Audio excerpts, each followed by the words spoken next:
नेमिचंद्र आचार्य द्वारा विरचित त्रिलोक सार ग्रंथ के आधार से हम यहाँ 3 लोक का स्वरूप देख रहे हैं। अधोलोक और ऊर्ध्वलोक का स्वरूप देखने के बाद अभी हम मध्य लोक का वर्णन देख रहे हैं। उसमें हमें असंख्यात द्वीप समुद्र कैसे विद्यमान है, उसके बीचों बीच 2.5 द्वीपों में मनुष्य क्षेत्र है और उसमें प्रत्येक द्वीप में 6 कुलाचल और 7 क्षेत्र होते हैं आदि वर्णन हमने देखा। ये कहाँ कर्मभूमियाँ होती हैं और कहाँ भूभूमियाँ होती है, इसका भी हमने वर्णन बहुत विस्तार से देखा है। ये जो 6 कालों की बात हमने उठाई थी, उत्सर्पिणी और अवसर्पिणी के जो 6 काल होते हैं, वो कहाँ देखे हमने? भरत क्षेत्र और ऐरावत क्षेत्र। परंतु उसमें भी एक बात खास ध्यान रखने योग्य है कि भरत क्षेत्र का जो आर्यखंड है वहीं पर 6 कालों का परिवर्तन होता है।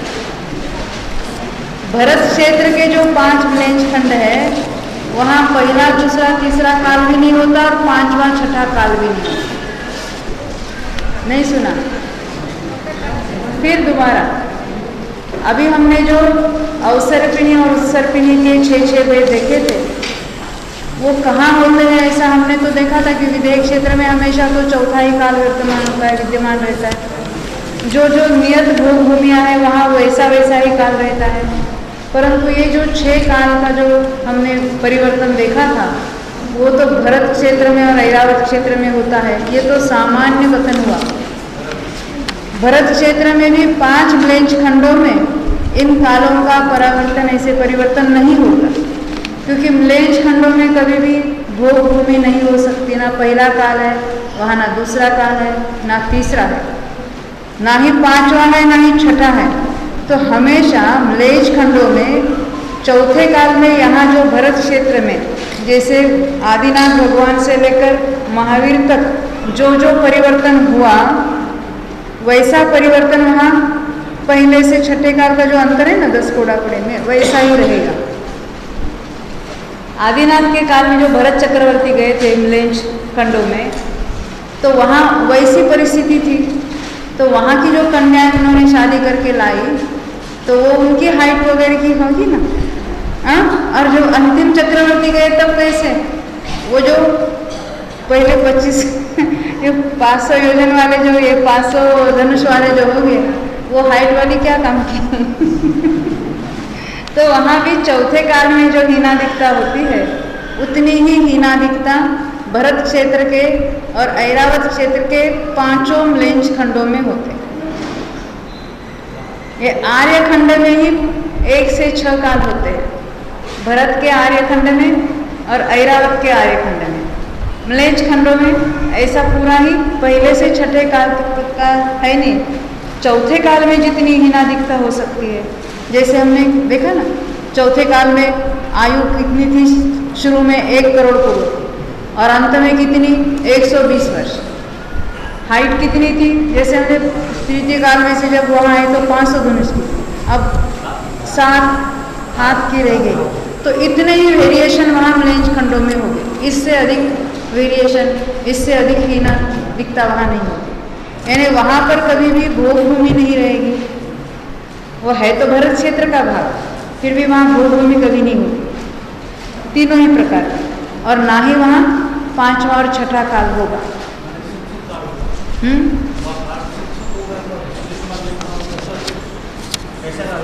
देखो 4था काल यानी दुखमा सुखमा,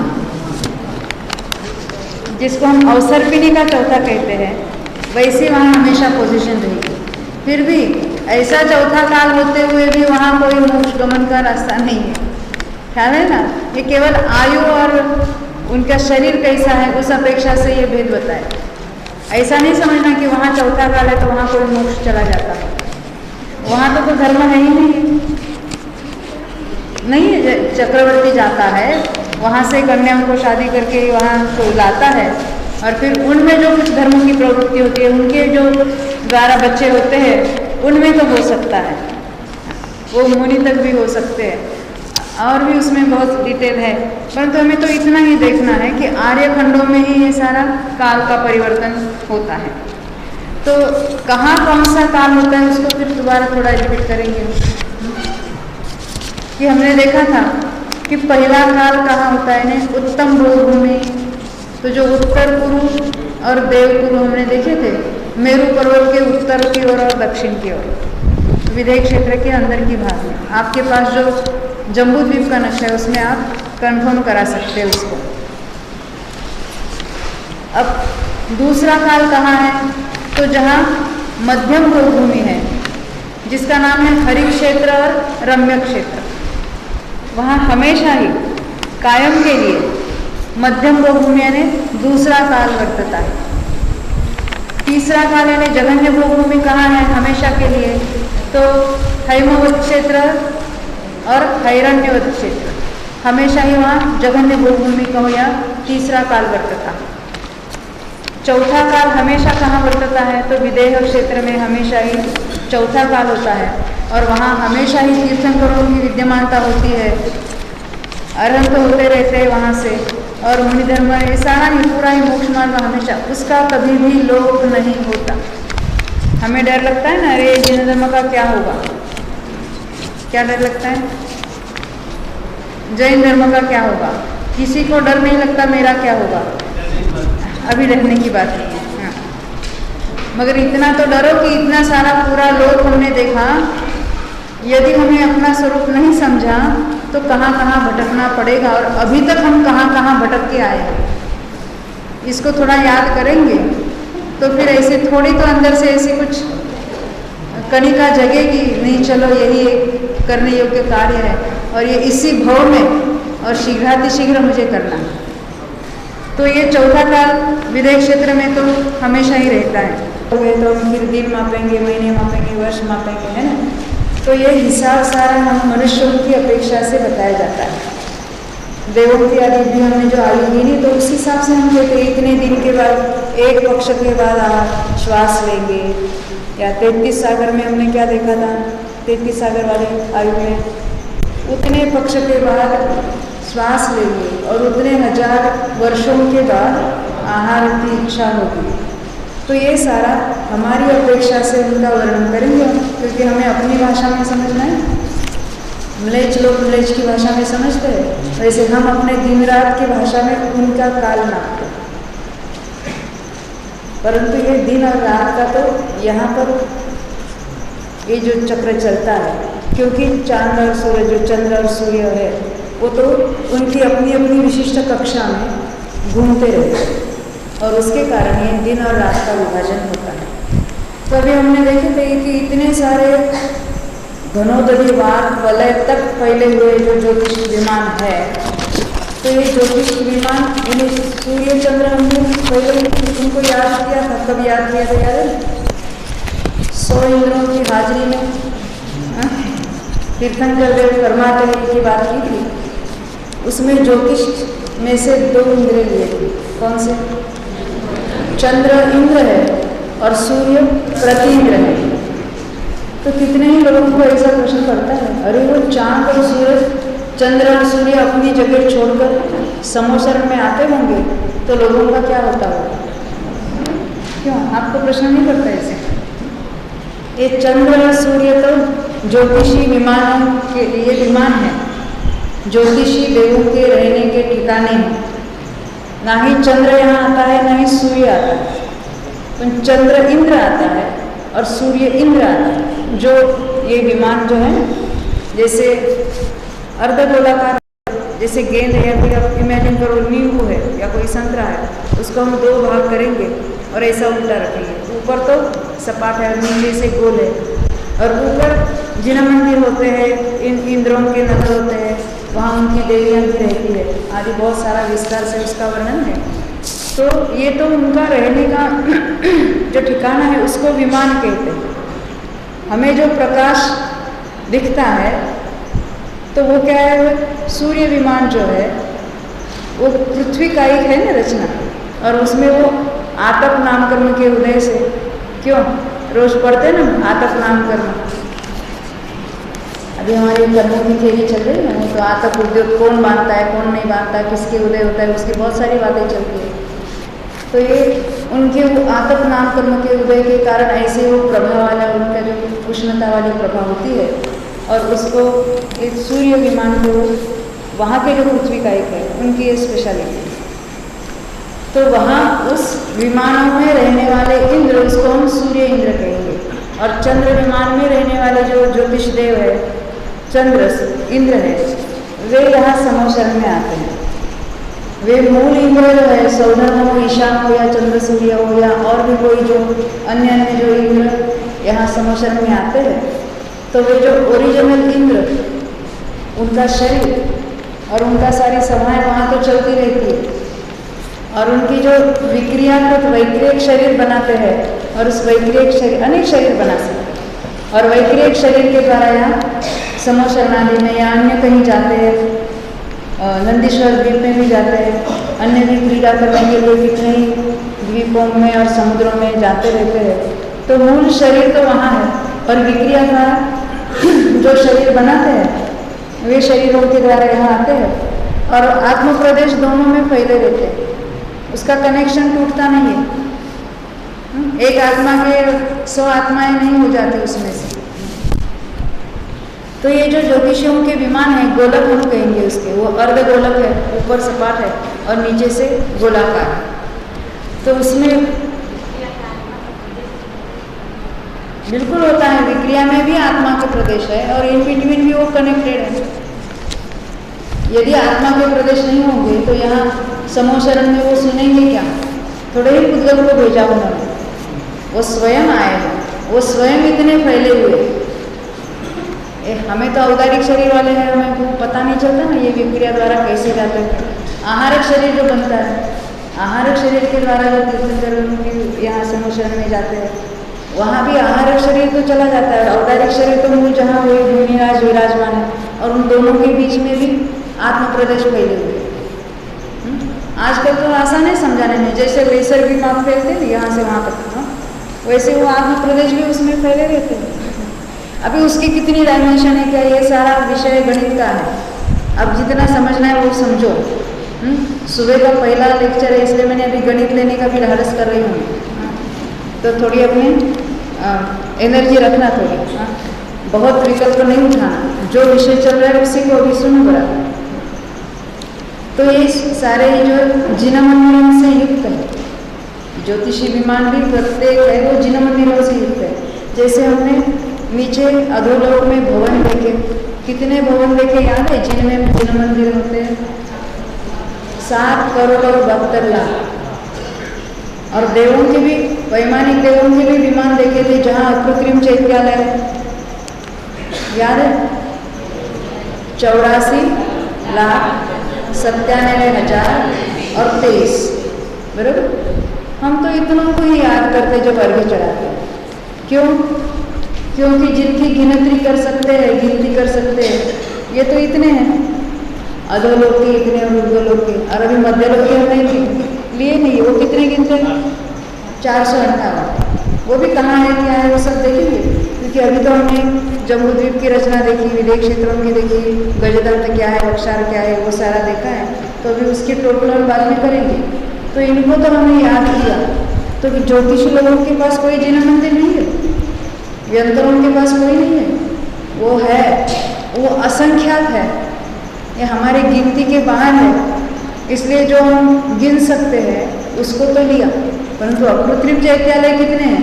तो ये प्रत्येक ज्योतिष बिंब में वहाँ जिन मंदिर है। आपने शायद प्रथमानुयोग में पढ़ा होगा, ये चक्रवर्ती है, वो वहाँ के जिन बिंब में, ये वहाँ के जो जिन बिंब है सूर्य विमान के, भरत चक्रवर्ती में वो उसमें आता है ना, भरतेश्वर ने पढ़ा होगा। तो वहाँ के जिन मंदिरों को वो नमस्कार, ये उनकी वो इंद्र की इतनी कैपेसिटी भी होती, वो देखते हैं, वहाँ नमस्कार करते हैं।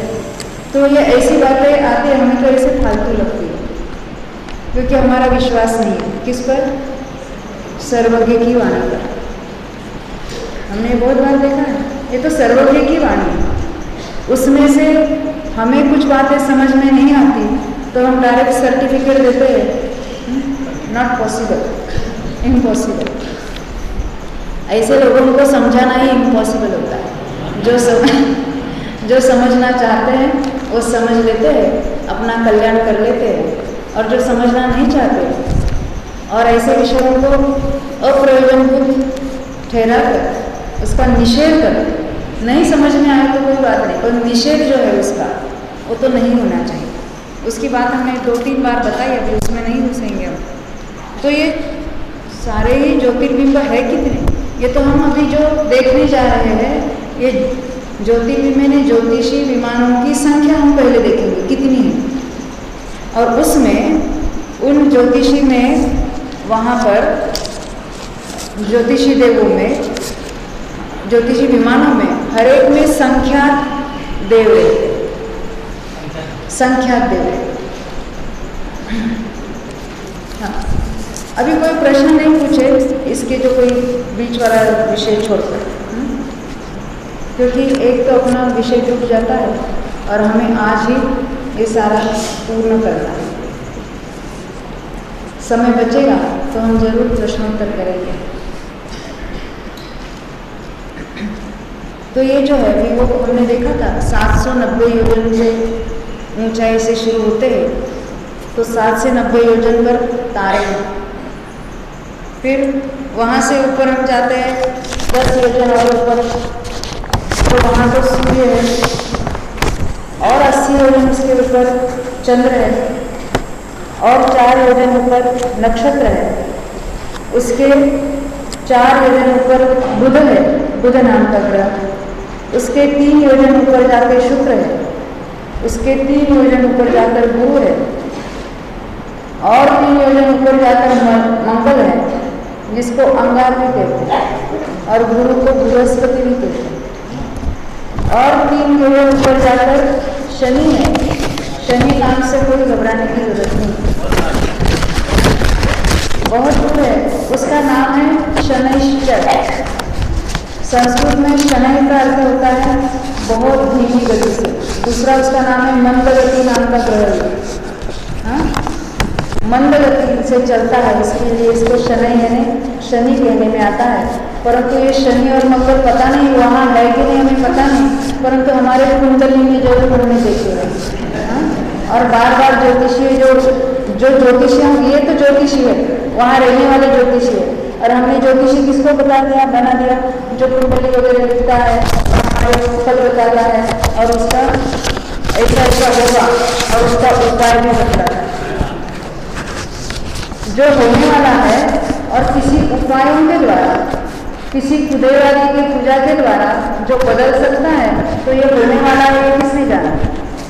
होने वाला होगा तो बदल नहीं सकता, और जो बदलने वाला है वो कैसे सकता है, ख्याल है ना। परंतु ये झूठी भ्रांति तो है ही है, मराठी में केवल है, आधीच मरकत तया तरी मध्य प्यार, पहले मंदिर खानी ऊपर पी लिया। वैसे पहले से ही हम ये कुंडली वगैरह कुछ मान्यता तो अपने घरों में चलती थी। आज के टीवी सीरियल ये जो मिथ्या को फैलाने का काम और बढ़ा दिया। ये इसका ग्रह टूटा है, उसके कुंडली ऐसे ऐसा होता है, ये मंगल वाला नहीं करना, ये शनि वाला नहीं चाहिए, अपने को बहुत चलता है। तो क्या केवल मियाँ बीवी के ही ग्रह तोड़ना है, सास के साथ भी वो ग्रह कैसा नहीं जोड़ना चाहिए, क्योंकि पति पत्नी तो वो तो बन गया आपस में, तो नहीं बनने का तो सवाल सास के साथ आता है, ननद के साथ होगा, या और कुछ उसके साथ आएगा, तो सबके साथ अपनी कुंडली बनानी पड़ेगी। आजकल आदमियों के साथ की क्या बात है, ये जो वास्तु ग्रह घर जिसको हम कहते हैं, हम उसकी भी कुंडली बनाते हैं, और उसका भी वास्तु शास्त्र निकालते हैं, और उसके अनुसार अपने घरों की जो दीवारें अपन न जाने क्या क्या करते हैं, क्योंकि मिथ्या तो हमेशा नया नया फैशन लेके आता है। क्योंकि और क्या क्या क्या उसमें तो बहुत दिमाग चलता है, इंटरेस्ट बहुत जागरूक होता है, और उसके पीछे दौड़ते चले जाते हैं, चाहे जितना अपने को पैसा खर्चा है, और ये हमें ये सब नहीं चाहिए। और ये सारे क्या करेंगे, ग्रह नक्षत्र अपने सहयोग बदल देंगे, और बदल भी लेंगे उसके सहयोग, तो आपका क्या बदलेगा। हमें सहयोग से अपनी भिन्नता जाननी है, तो अच्छे संयोगों से भिन्न हूँ मैं कि बुरे संयोगों से भिन्न? बोलो। हाँ, शरीर से मैं भिन्न हूँ, तो गोरा शरीर अच्छा कि काला अच्छा? तो फिर वो शरीर को ये संभालना, उसको क्या क्या करना, उसको अभी पता नहीं क्या क्या आजकल नए फैशन सारे निकले। तो ये सारों से मैं भिन्न ही हूँ, ऐसा संयोगों से भिन्न हूँ।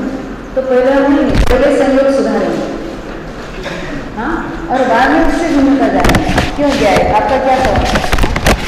लोगों को ऐसे अरे ये ग्रहकारी नक्षत्र है तो कोई दिक्कत है, और हमारे सारे लोग बताते हैं अरे ये मंगल वाली लड़की नहीं करना, ये तो बहुत बुरी होती है, पता नहीं ये क्या क्या होता है।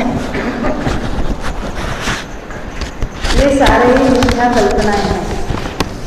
प्रत्येक वस्तु स्वयं परिणमनशील है। बार बार शास्त्र में तो हम देखते कि निमित्त कार्य में कुछ नहीं करता है, और जो कुछ प्रत्येक द्रव्य का परिणाम है वह स्वयं उसके अपने अधीन है, और उसके अनादि से लेकर अनंत काल की प्रत्येक पर्याय सुनिश्चित है, और उसका क्रम भी सुनिश्चित है, उसके एक एक पर्याय की जगह सुनिश्चित है। हम कौन से पर्याय को काटना और बदलना और लाना चाहते हैं? अरे उसका सारा लक्ष्य छोड़ दो और अपना स्वरूप की बराबर निर्णय कर दो तो हो जाएगा काम। ये अनंत सुख जहाँ उपलब्ध है उसकी तो कोई परवाह नहीं करता, और न जाने कैसे संयोगों में सुख की कल्पना करके हो। ये सागरों की आयु वाले ग्रह कितने सुखी हो, सुख होगा। जो मुनि राम यहाँ प्यारे स्थान में भी ऐसा होता है, किसी का मरण हो गया और चले जाते वहाँ सर्वार सिद्धि में चले जाएंगे। गुणस्थान कितना, कौन सा? एक समय में ज्ञान रत्न से गिरकर विग्रहरति में चौथा गुणस्थान शुरू हो जाता है। 33 सागर तक चौथे गुणस्थान में, तो सुख किसको अच्छा है ज्यादा? सातवें गुणस्थान वाले को या 11वें गुणस्थान वाले को पूर्ण वितरागी है, पूर्ण सुखी है, उनका सुख ज्यादा है कि चौथे गुणस्थान वाले भट्टी में वहां झुलस रहे 33 सागर तक। और हमें तो संयोग नहीं दिखते। अरे देवों में ऐसे ऐसे रत्न में महल होते हैं उनके, और उनको काम कुछ नहीं करना पड़ता है, वो कल्पवृक्ष उनके सारे भोगों को पूर्ण करते हैं। ऐसे ऐसे उसमें बुद्धि पड़ी है, क्यों? और हमें तो क्या रात दिन काम करना पड़ता है। किसने बोला इतना काम करने को? जितना खाने को काफी उतना कमाओ ना। मेरी डॉक्टर तो क्या इसके पीछे पड़ी है? देखो मैं तो खोरा फावड़ा, मैं तो फावड़े से पैसा कमाती हूँ, और तुम ये सारे छोड़ छाड़ के कहाँ किसके पीछे चली है? उसमें क्या पैसा, रुपया पैसा क्या फायदा है? नहीं, तो फावड़े से कमाती है, खाती तो चम्मच से है ना, तो फावड़े से खाए। अरे उसको खाने को कहाँ फुर्सत है ऐसे लोगों? और क्या करें, दुनिया पागल की तरह जाती है, और एक दूसरे को देखकर हम भी उसके पीछे पागल की बन के दौड़ते हैं। क्या अभी ये देखेंगे, अपना विषय चलेगा आगे। तो ये जो हमने देखा इतने सारे तारे हैं, ग्रह है, नक्षत्र है, चंद्र है, सूर्य है, और वो भी विशिष्ट कक्षा में उनके विशिष्ट क्षेत्र में भ्रमण करते रहते हैं। तो थोड़ी उसके बारे में हम देखेंगे कि कौन से कितने बड़े होते हैं क्या। तो ये जो चंद्रमा का विमान है, चंद्रमा विमान जिसको कहते हैं, वो 56/61 56/61 इतनी योजन वाला चंद्र विमान 56/61 यानी 56 अंश। ये अंश की भाषा समझते हैं? इतने योजन वाला है उसका विस्तार, यानी चौड़ाई, यानी उसका व्यास। सूर्य है वो 48/61 48 61 योजन, ये इसका इतना बड़ा है। शुक्र है वो 1 कोस वाला है, 4 कोस का 1 योजन होता है ना, हमने देखा था। गुरु है वो 1 कोस से कुछ कम है। बुध, मंगल और शनि यानी शनैश्चर वो आधे कोस वाले हैं। तारा विमान है वो कुछ छोटे कुछ बड़े हैं, कोस के चौथाई भाग से लेकर 1 कोस तक के हैं, और नक्षत्र 1 कोस वाले। ये जो तारा विमान है, नक्षत्र जो है, और वो अपने अपने ही परिधि में गमन करते हैं। और चंद्र और सूर्य और ग्रह ये क्या है, उनकी परिधि में भ्रमण करते हैं, परंतु उसकी वेरिएशन होती है, अलग अलग परिधियों में वो गमन करते हैं। जैसे सूर्य और चंद्र हम देखते हैं ना, ये उत्तरायण दक्षिणायन हमने सुना होगा, तो उसकी दिशा भी हम देखते हैं, पूर्व ये इस बाजू है, तो भी सूर्य कभी कभी ऐसे थोड़ा एंगल से उठता है, और कभी 6 महीने के बाद देखो तो इस एंगल से उठता है। तो उसकी जो परिभ्रमण की जो गलियाँ हैं, विधि उसको कहते हैं, वो अलग अलग होती है सूर्य की और चंद्र की। तो जम्बूद्वीप वाले जो चंद्र है, ये जम्बूद्वीप वाले की क्या, ये प्रत्येक द्वीप के और प्रत्येक समुद्र के कितने कितने चंद्र है और सूर्य है, उसकी संख्या निश्चित है। तो जम्बूद्वीप वाले 2 चंद्र है और 2 सूर्य है, तो उनकी जो यहाँ लिखा है देखिए जम्बूद्वीप में, वो बाद में संख्या हम देखेंगे उसके, 2 चंद्र है 2 सूर्य है। तो सूर्य और चंद्र जो गमन करते हैं, भ्रमण उसका चलता है, मेरु की प्रदक्षिणा जो लेते हैं, तो वो चंद्र की 15 अलग अलग विधि यानी गलियाँ हैं और सूर्य की 184 है। अभी उसके डिटेल में हमें नहीं जाना, इसीलिए वो कृष्ण पक्ष शुक्ल पक्ष और उसके जो कुछ वेरिएशंस बनते हैं वो उसके कारण बनते हैं, उसमें हम नहीं जाएंगे। हमें आज केवल ताराओं की गिनती करनी है जो असंभव कार्य है। तो ये कितने हैं, तो ये सारे जो चंद्र के परिवार कहलाते हैं। यहाँ जैसे हम सूर्य मालिका कहते हैं, सूर्य को मुख्य कहते हैं, और फिर उसके अंदर कितने कितने ग्रह तारे नक्षत्र गिनते हैं। यहाँ तो चंद्र को मुख्य किया है, और चंद्र का परिवार कितना है, प्रत्येक चंद्र के परिवार में क्या क्या होते हैं, तो 5 प्रकार के ये सारे बिंब होते हैं। देखिए प्रत्येक चंद्र परिवार में, अब चंद्र कितने हैं उसकी गिनती बाद में करेंगे। एक एक चंद्र के साथ कौन कौन है, हाँ, तो एक चंद्र के साथ यानी उसके परिवार में कौन कौन है, तो स्वयं चंद्र एक है, एक सूर्य है, 88 ग्रह है, 28 नक्षत्र है।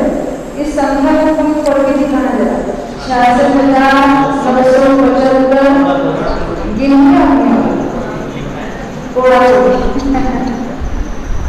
देखो ये सारे कोड़ा है 66,975। ये पहली बार मैंने सुना था गुरुदेव के प्रवचन में ये संख्या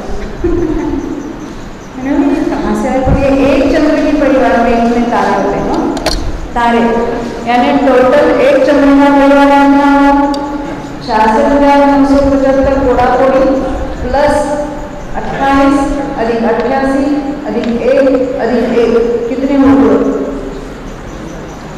ये 2 ही 90 हो गया, 90 प्लस 28 कितने होंगे, 118 यहाँ लिखा होगा बराबर। तो एक चंद्र हम कहेंगे तो 66,975 कोड़ा कोड़ी और 118 ये सब तारे ग्रह नक्षत्र जो कुछ है वो सब मिलकर एक चंद्र का इतना परिवार है। एक सूर्य भी है ना, एक एक चंद्र के साथ एक एक सूर्य भी है। अब हम चंद्रों को गिनेंगे तो हम सारे टोटल जितना है आकाश में जो कुछ दिखता है और नहीं दिखता उन सब की टोटल हमें मिल जाएगी। तो वो किस कैसे है उसको हम देखते हैं। अभी जम्बूद्वीप में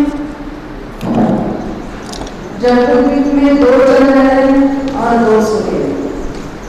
आप क्या कहते हैं, आपको 2 4 सूर्य दिख रहे हैं तो जरूर कुछ गड़बड़ चल रही है।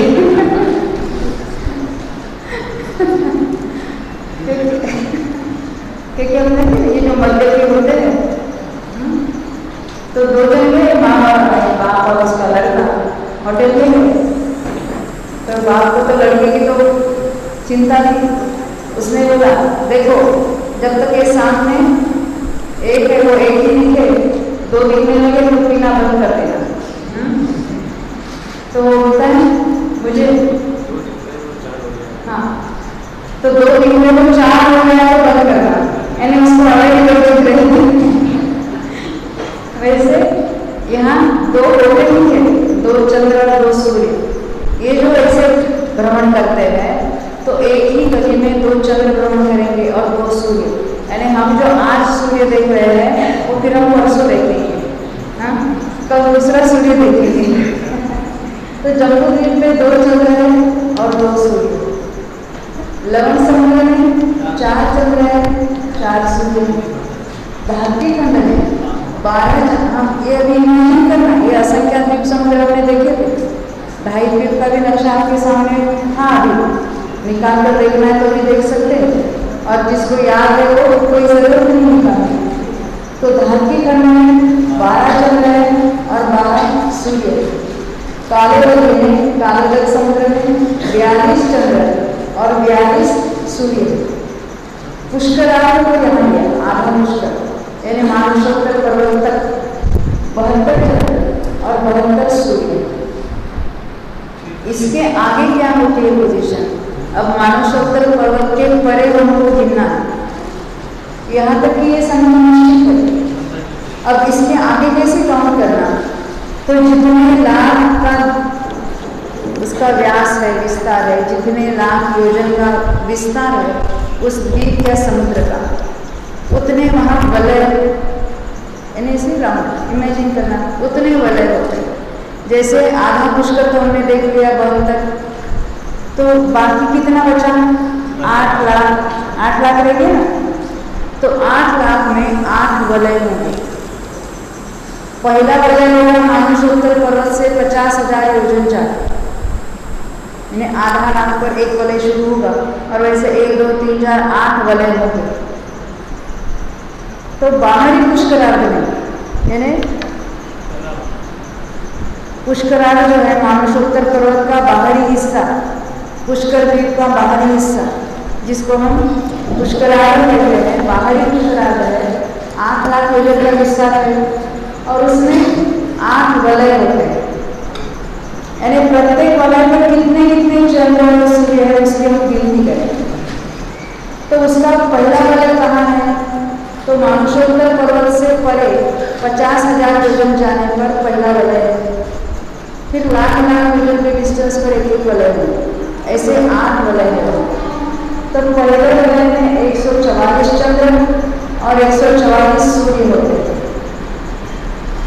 अब दूसरे वलय में 4 की वृद्धि होगी, 148 के 144 के 148 हो जाएंगे चंद्र और सूर्य।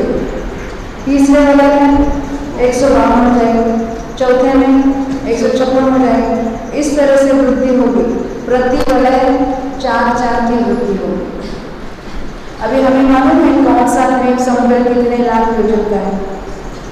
पुष्कर गया 16 लाख का था ना, उसमें आउटर पुष्कर हमने देखा 8 लाख। उसके आगे जो पुष्कर समुद्र है, पुष्करवर समुद्र, वो कितने लाख योजन का होगा?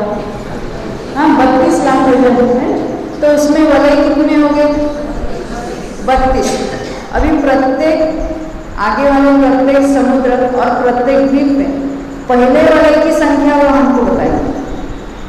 जैसे पुष्कर के पहले वलय में 144 थे, पुष्कर व समुद्र जो है उसके पहले वलय में इससे दुगुने 288 और प्रति वलय 4 की वृद्धि होगी, यानी 288, 292, 296, 300, 304, 308, 312, इस तरह से 32 बार वो बढ़ते चले जाएंगे। पुष्कर और समुद्र के बाद अभी जो चौथा द्वीप आएगा ना, चौथा द्वीप और चौथा समुद्र बाद में आएगा। अभी तो हम तीसरे तक पहुँचे हैं।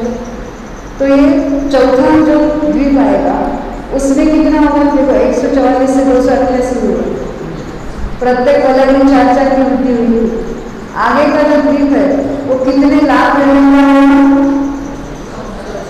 64 लाख योजन। उसके पहले वलय में चंद्र सूर्य कितने हैं?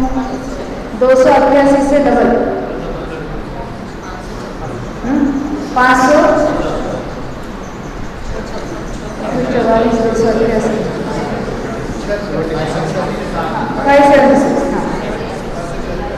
576 और उसके प्रति वलय 64 बार 4 की वृद्धि है। उसके आगे वाला जो समुद्र है 128 लाख योजन का।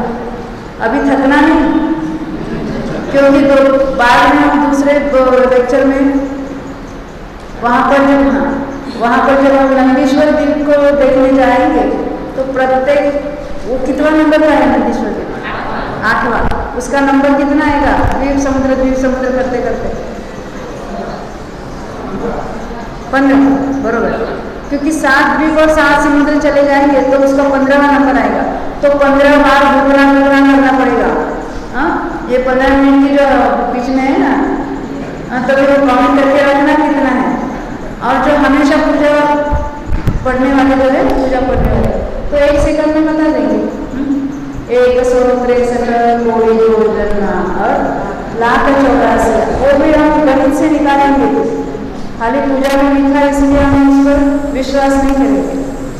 तो ये दुगुना वहाँ तक चले जाएंगे। तो वहाँ कितने चांद और सूर्य हो उसको भी निकालना पड़ेगा। ये तो खाली हम चंद्रों को गिन रहे हैं, उसको इससे मल्टीप्लाई करना भी बाकी है। हमें संपूर्ण ज्योतिषियों की संख्या निकालनी है तो थोड़ा गिरस्त रखना पड़ेगा। और ये ऐसे सूत्र हमें दिए, करण सूत्र है, करना योग को भरा पड़ा है करण सूत्रों से। 2 मिनट में क्या, आधा मिनट में उसका उत्तर हम ढूंढ सकते।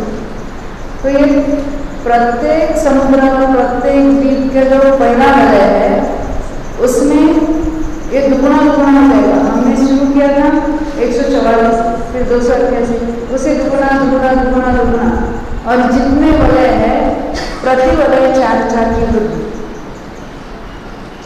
तो टोटल अगर ये पुष्कर के हमको निकालना है तो कैसे निकालेंगे? 4 की वृद्धि यानी 144 प्लस 148 प्लस 152 प्लस 156, जाने दो ना कौन करेगा इतना सारा। परंतु उसके वो सारे चैनल वगैरह सीखे ना, वो 4 की वृद्धि वाले उसके गणित कैसे करने हैं, बिल्कुल आसानी से उसके गणित करते हैं। परंतु अपना ये विषय अभी का नहीं, हमें तो ये कैसे गणित करने, क्योंकि उससे इतनी सारी सूत्र है कैसे निकालने क्या है। जैसे है ना, ये 144 है, डबल होता है, 10 बार डबल होता है तो उसकी संख्या कैसे निकालनी, तो उसके लिए भी सूत्र होते हैं। जितनी बार डबल किया उसमें क्या करना क्या नहीं, उसके बाद आती है शास्त्र में। याद है किसी को सूत्र? क्यों अश्विन? हाँ, अंत धर्म गुण नियम आता है ना। हाँ, तो ये ऐसे सारे सूत्र होते हैं। हम तो कितना और कैसा निकालना है उसको देखते हैं। तो इसी तरह अभी कहाँ तक चले जाएंगे? हाँ, प्रेरणा अभी तो 3-4 द्वीप में घंटा ला गया। तो अभी हम कहाँ तक जाना चाहते हैं? कितने द्वीप और समुद्र है, याद है किसी को? खाली असंख्या बोलने से काम नहीं चलेगा। अभी आप कुछ स्पेशलिस्ट, हाँ 25 कोड़ाकोड़ी उद्धार पल्य, इतने तो द्वीप और समुद्र है। और 144 की गिनती हमने कौन से द्वीप से शुरू की थी? पुष्कराज से, यानी उसमें से वो 2.5 द्वीप और समुद्र, 2 समुद्र, उसको तो माइनस करेंगे। 25 कोड़ाकोड़ी उद्धार पल्यों में से जितने द्वीप और समुद्र बाकी है वहाँ तक हम डबल करेंगे केवल पहले वलय के लिए। और जहाँ के जितने वलय है उस सब की टोटल करते चले जाएंगे। तो पुष्कर के 8 वलयों की संख्या की टोटल, फिर आगे वाला जो समुद्र है उसके वलयों की संख्या की टोटल। इतना सारा करने के बाद, ये झमेला करने के बाद चंद्रों की संख्या आएगी मात्र, ताराओं की नहीं। ये तो हमने चंद्रों की, एक चंद्र की संख्या निकाल, एक चंद्र, इतने चंद्र परिवार है। इसलिए हमने सुबह ये लेक्चर दिया, क्योंकि रात को मैं ले नहीं सकती। सबको लगता है कि ये 4 सूर्य, इतने चांद हो गए, एक चांद उगता है तो हमें बहुत नींद आती है। अब इतने चंद्रों के उपस्थिति में हम कितना सो जाते हैं। तो इतनी सारी सभी चंद्रों की संख्या 4 आएगी। अब 4 को हमें टोटल तारा गिनने हैं, यहाँ बैठे बैठे तारा गिनने तो इतना तो करना पड़ेगा कि आकाश में देखे बिना हम तारा गिनने रहे। तो ये 4 जो संख्या है ये सभी टोटल, यानी सभी चंद्रों की संख्या। अभी तो जो हमने देखे ना बाहर होके, इसमें इसको भी मिला ना, इनको भूल नहीं जाना। ये 2.5 द्वीप के जो चंद्र है ना उसको भी उसमें मिला देना। तो इनको मिलाकर ये सारे जो है उसको हम 4 कहेंगे, यानी चंद्र। अभी एक एक परिवार में कितने हैं?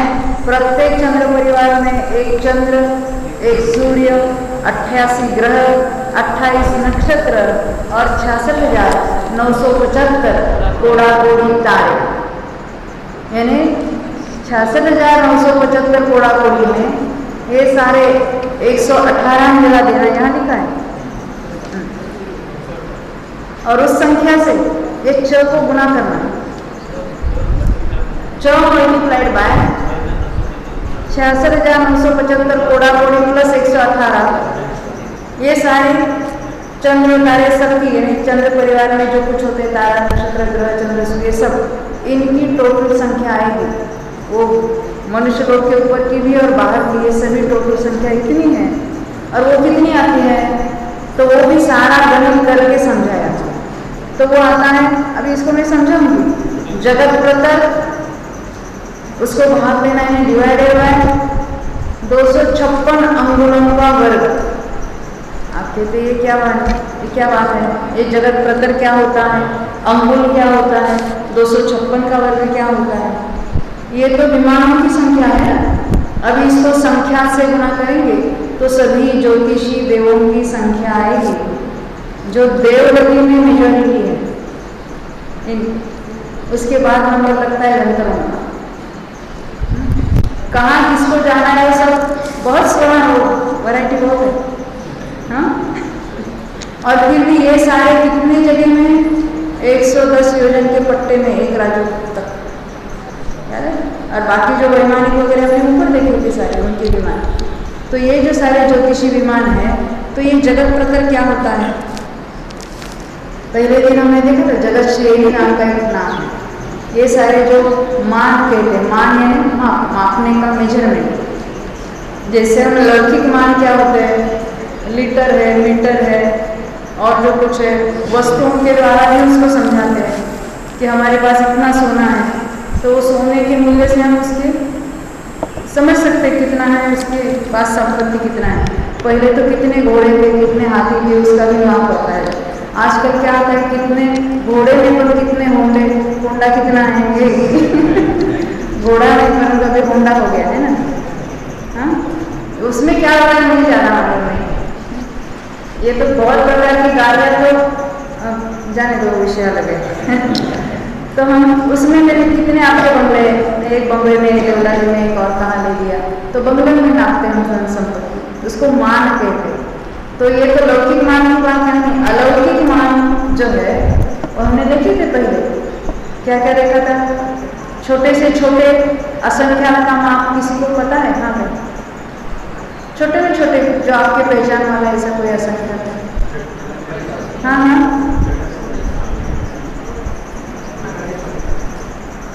जघन्य परिता संख्या।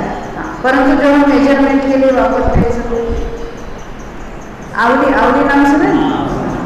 आवली में कितने समय होते हैं? असंख्यात से काम नहीं चलेगा। हाँ, जघन्य परिता संख्या, वो क्या होता है जघन्य परिता संख्या? सबसे छोटे में छोटा एक माप है, उसका नाम है जघन्य परिता संख्या। अब क्या करना है इसके आगे, उसके पहले भी समझा कि कोई एक संख्या कैसे निकालना है। तो विशिष्ट संख्या 4 हम लेते हैं समझाने के लिए। तो 4 का विरलन करना है, उसको बिखेर देना, एक एक में छोटा छोटा लिख देना। तो हम 4 जगह एक एक एक लिखेंगे और हर एक के ऊपर हम 4 4 4 4 लिखेंगे। उसको कहेंगे देय। पहले विरलन किया, उसी संख्या को 4 बार लिखेंगे और बाद में क्या करेंगे, आपस में गुना करेंगे। 4 गुना 4 गुना 4 गुना 4 कितना हुआ? 4 चौक 16, उसका वर्ग 256, बराबर। ये तो हमने 4 संख्या का निकाला, उसी का विरलन करना, उसी को देय करना और वो गुणाकार की संख्या निकालना। वैसे सबसे छोटे वाला जो असंख्यात है, जघन्य परिता संख्या, ये जघन्य परिता संख्या के लिए हमने जो कोई शास्त्र के अभ्यासी है, जिन्होंने पढ़ी हुई संविज्ञान चंद्रिका, उसमें 4 कुंड बनाए थे। एक कुंड सरसों से भर दिया था और फिर वो खाली किया था। फिर जितनी वो असंख्यात, उसकी जो संख्या थी वो 48 संख्या प्रमाण, उतना एक एक एक एक सरसों एक द्वीप एक समुद्र में डाले थे। फिर वो रीता किया था, फिर एक सरसों आगे के कुंड में डाली। अब आगे का नहीं बोलती, ऐसे जो संख्या निकाली थी जगन्य परिता संख्या, उस संख्या को एक एक में बिखेर दो। हर एक के ऊपर जगन्य परिता संख्या, जगन्य परिता संख्या, जगन्य परिता संख्या, जगन्य परिता संख्या लिख दो। कितनी बार? जगन्य परिता संख्या बार।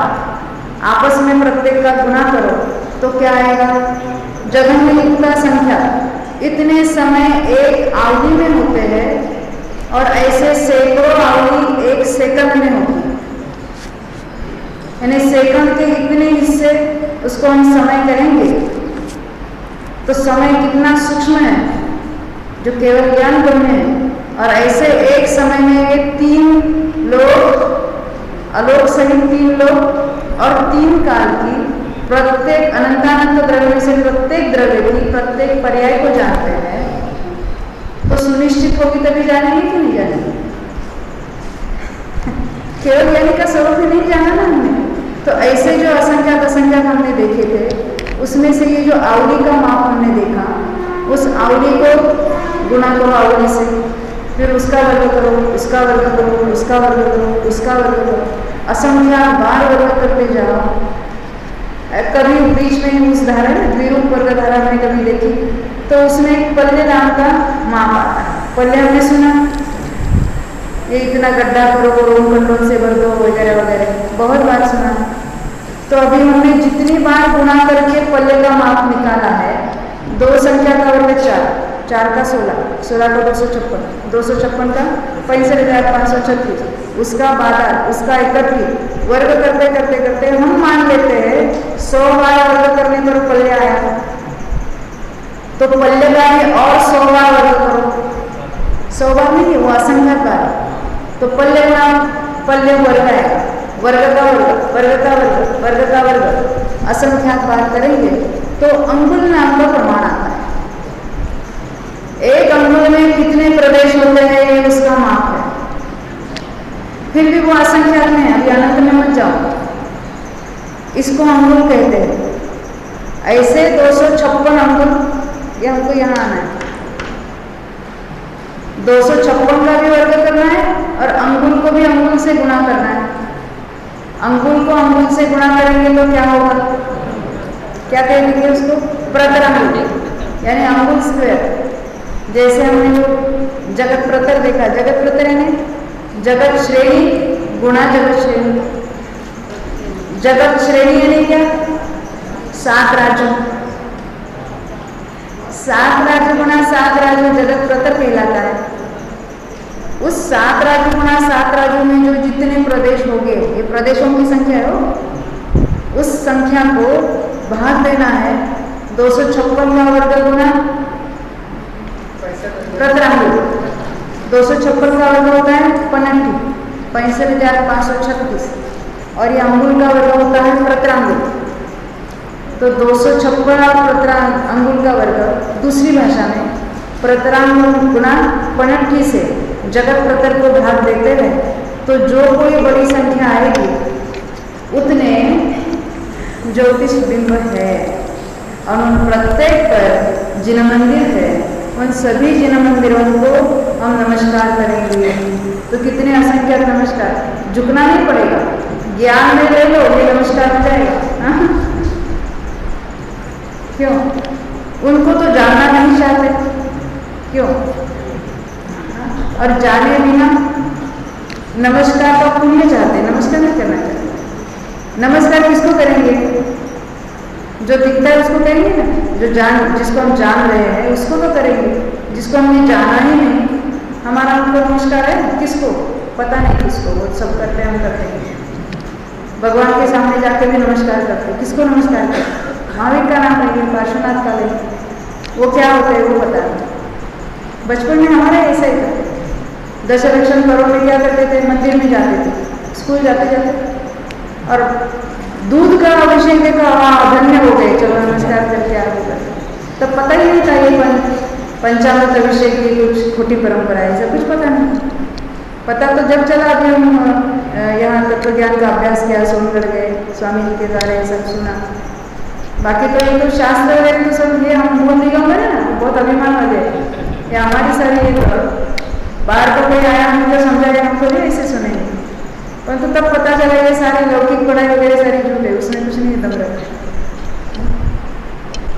तो ये सारे इतने असंख्यात यानी वहाँ पर बिंब है, ज्योतिषी बिंब उसको कहते हैं, और उस प्रत्येक में जिन मंदिर है, और उन जिन मंदिर में अकृत्रिम चैत्य है, तो वहाँ बहुत सारी जिन प्रतिमाएं विराजमान हैं, उनको हम उसमें नहीं गिनते। जब हम टोटल करते हैं ना वो सारे, तो उसमें उसको नहीं गिने हैं, परंतु ये असंख्यात वहाँ विराजमान है। अभी ये तो हमने ये जो सारे टोटल ताराओं की बात देखी है, अब उसमें भी ये जो वहाँ देव भी रहते हैं, उनकी देवांगनाएं भी रहती है, उसमें चंद्र और सूर्य की 4 पट्ट देवियाँ होती हैं। यहाँ राजा की रानी को हम पट्ट रानी कहते हैं, वो देव की देवी है ना, इसलिए उसको पट्ट देवी कहते हैं। और प्रत्येक की 4-4 हजार और परिवार देवियाँ होती, एक देवी, और वो एक देवी की परिवार देवी है 4000, और एक देवी विक्रिया सहित कितनी करे वो भी 4-4 इस तरह से होते हैं। अब यहाँ जो इतने सारे हमने देखे हैं सारे, हमने ये भी बात देखी थी कि 2.5 द्वीप में 2.5 द्वीप के ऊपर जो चंद्र वगैरह ग्रह तारे जो है, वो तो अपनी अपनी भ्रमण उसकी जो कोई एरिया जिसको 4 क्षेत्र के 4 यानी 4 नहीं, 4 यानी विचरण करने का, उसका घूमने का जो उसकी जो कुछ जिस इसमें परिधि में वो घूमते हैं ना, उसको 4 क्षेत्र कहते हैं। तो ऐसे नहीं घूमने वाले ऐसे भी ध्रुव तारे हैं। तो 2.5 द्वीप में कितने ध्रुव तारे हैं? तो जम्बू द्वीप में 36 है, लवण समुद्र में 139 ध्रुव तारे हैं। इन ताराओं में से कुछ ध्रुव है ना, उसकी बात है। धातु कर्ण में 1010, कालोदक में 41,120 और पुष्करांक में 52,230 ध्रुव तारा है। इसके बाह्य में मानसोत्तर पर्वत के बाह्य में जितने सारे चंद्र सूर्य ग्रह नक्षत्र ताराएं जो कुछ है, वो सारे स्थिर ही है, वो गमन नहीं करते है, वहाँ पर ही स्थिर रहते हैं। और ये अंदर वाले जो है वो मेरु की प्रदक्षिणा करते हैं, मेरु के आगे 1121 योजन को छोड़। मेरु पर्वत पर नहीं तो हमें ऐसे डर लगेगा ना, अरे कोई मेरु पर्वत से जाके टकराएगा तो क्यों, ऐसी कोई वहाँ बात नहीं है।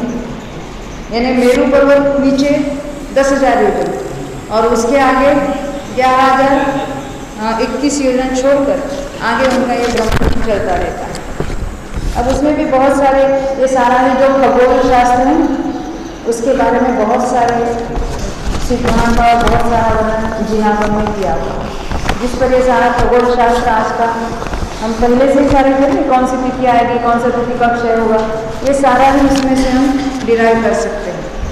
तो अपने सारे ये आगम तो इससे भरे पड़े हैं, तो हम उसका अभ्यास करेंगे तो हम भी उसमें से कुछ जानकारी ले सकते हैं। तो इस तरह से हमने ये चंद्र सूर्य और उसकी ताराओं की बात की थी, जिसको ये ज्योतिर्विमान कहते हैं। अब ये ज्योतिषियों की तो बात हमारी, हाँ ज्योतिषियों के बारे में कोई प्रश्न है तो 2 मिनट है, अभी 5 मिनट।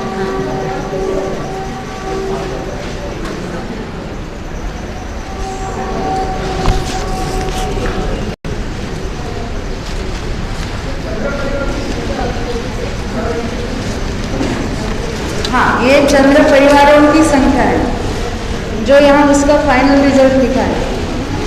टोटल चंद्रों की संख्या कैसे निकालें हमने देखी, तो उस एक परिवार में ये सारे इतने हैं।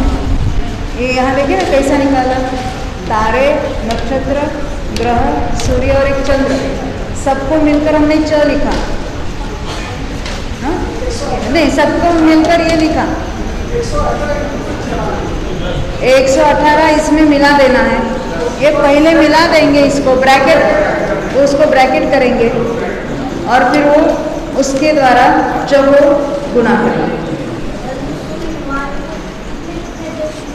हाँ हाँ हाँ, बहुत अच्छा प्रश्न किया। आपने शास्त्र में पढ़ा है कि चंद्र विमान सूर्य विमान को इतने इतने 16,000 देव खींचते हैं, हाँ? ऐसा सुना है ना? तो हाँ, ये जो वाहन देव होते हैं ना, वो उनको खींचते हैं।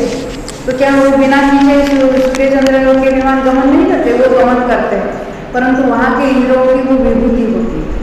तो ये ऐसा शास्त्र में आता है कि तो ये तो उनका जो गमन ऐसा होता है, तो इतने 16,000 देव उस चंद्र विमान को सूर्य विमान को खींचते हैं। ये उनका अपना वैभव है, वो दिखाने के लिए ऐसा उसमें आता है। जैसे यहाँ कोई मिनिस्टर आते हैं, प्राइम मिनिस्टर आते हैं, तो उनके साथ उनका जो कुछ जमेगा वो सब आएगा। हाँ हाँ हाँ, आगे पायलट भी चलेंगे और पीछे उनके साथ उनके जो कुछ अंगरक्षक है वो भी चलेंगे। तो ये सब उनके साथ होते हैं, वैसा उनका वो वैभव दिखाने के लिए। तो बहुत सारे विस्तार से इसका वर्णन है, हम तो बहुत अल्प सा वर्णन उसमें से देख रहे हैं।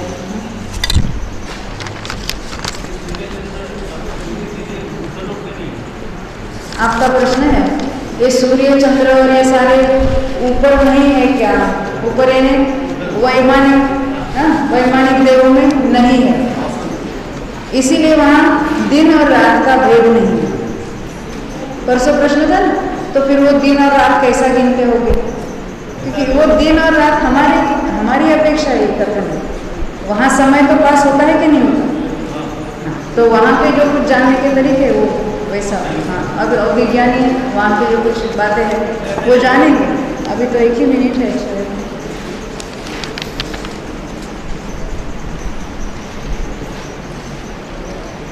भरताने 6 खंड जिंकलेले कोणते? मलेंज खंड पृथ्वीवर येतात की बाहर येतात? पृथ्वी किसको कहना, हमने पहले दिन इसकी परिभाषा बताई। जो लोकाकाश के एक अंक से दूसरे अंक तक पहले है उसको पृथ्वी कहना। पहले दिन मैंने बताया था, हम जिसको पृथ्वी कहते हैं उस पृथ्वी को पृथ्वी अभी यहाँ मत समझो, और आपको जो भूगोल ज्ञात है उसके साथ इसकी कंपैरिजन मत करो। पहले इसको तो